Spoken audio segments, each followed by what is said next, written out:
Bu videoda tabni xira qiladigan joylari bor. Tarix barcha narsani eslab qoladi. Real faktlarga asoslangan. 1930-yil. Xitoy.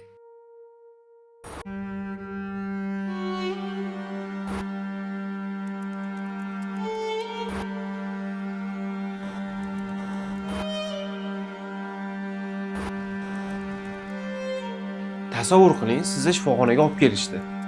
Oppoq devorlar va oppoq xalat kiygan insonlar. Endi meni davolashadi deb o'ylayotgan bo'lsangiz, adashasiz.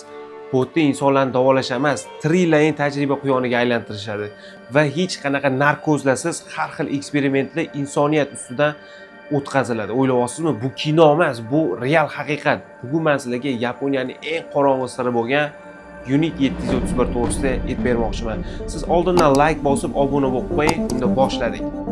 1930-yillar Yaponiya qudratini Osiyoga kengaytirayotgan davrliydi.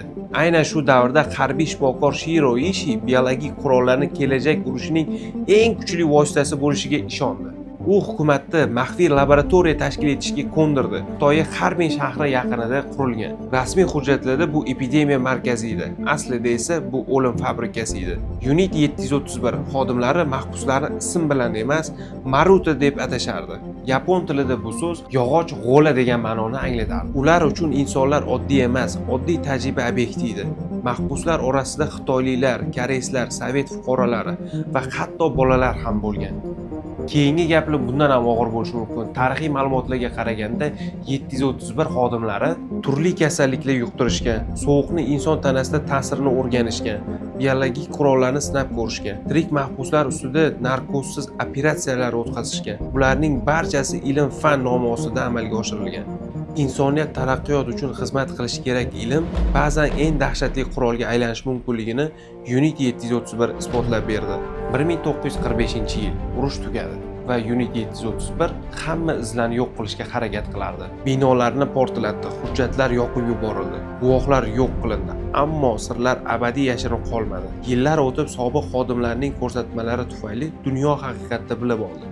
Eng bahsli masala shundaki, ayrim rahbarlar o'z tadqiqot ma'lumotlarini topshirish evaziga jiddiy jazodan qutulib qolgan. Tarix bizga faqat g'alabalarni emas, xatolarni ham eslatadi. Unit 731 insoniyat ilm-fanni axloqsiz qo'llasa qanday oqibatlarga olib kelishini ko'rsatadigan eng qorong'u masalalardan biri. Bu voqea eslash, nafrat uyg'otish uchun emas, balki bunday dahshatli boshqa hech qachon takrorlanmasligi uchun kerak. Siz bu to'g'risida eshitganmisiz? Eshitgan bo'lsangiz izohlarda yozib qoldiring, o'zingiz fikringizni bildiring.